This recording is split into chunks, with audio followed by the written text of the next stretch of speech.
মহিলাদের দিয়ে ওনাদের সাথে কিছু অন্তরঙ্গ ছবি তুলে তারপরে ব্ল্যাকমেল করা শুরু করে।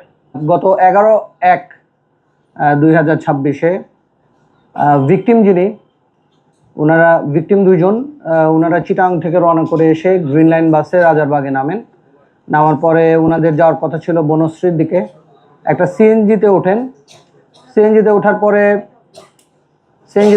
সিএনজি ড্রাইভার কতটুক জায়গা নিয়েছে, যেহেতু ওনারা চিটাং থেকে আসেন, ঢাকা শহরের রাস্তা ঠিকমতো ছিলেন না, তো ওনাদের মনে হয়েছে যে বনশ্রীর কাছাকাছি যাওয়ার পরে হঠাৎ করে সিএনজি ড্রাইভার বলছে যে সিএনজিটা নষ্ট হয়েছে, আমি একটু নেমে ঠিক করতেছি।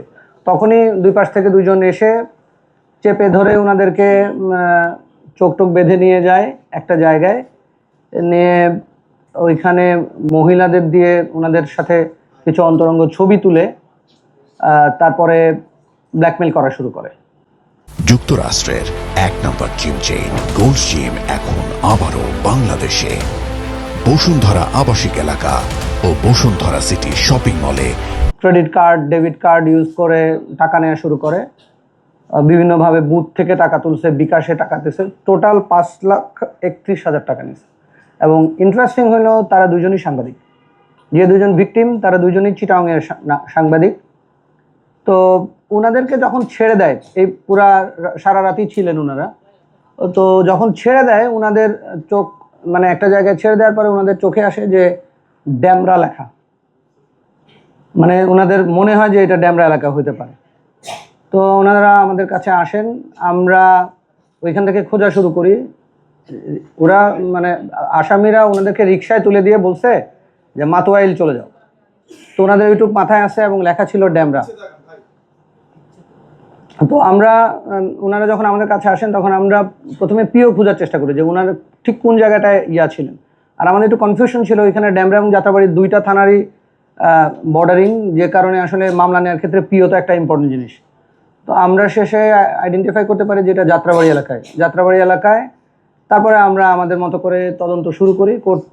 করতে করতে একটা সময় পর্যন্ত একদম পুরা গ্যাং ধরে ফেলতে আমরা সক্ষম হয়েছি। টোটাল এ পর্যন্ত অ্যারেস্ট হয়েছে 12 জন আসামি, মহিলা আছে 2 জন। এখন যখন এই ঘটনা শুনছেন তখন এর মধ্যে থেকে ড্যামরা থানার আরেক ভিকটিম এসে বললেন যে ঠিক এই টিম আমার সাথেও একই ঘটনা ঘটাইছে। পরে আমরা ওনার কাছ থেকেও এরকম একটা মামলা নিয়েছি। এখন আমরা এরকম আরও অনেক কয়েকজন লোক ভিকটিম পাইছি যারা বলছেন যে না, এরকম ঘটনা আমাদের সাথেও ঘটছে। তো আমরা মোটামুটি পুরো ঘটনায় উদ্ঘাটন করতে পারছি এবং তাদেরকে অ্যারেস্ট করছি।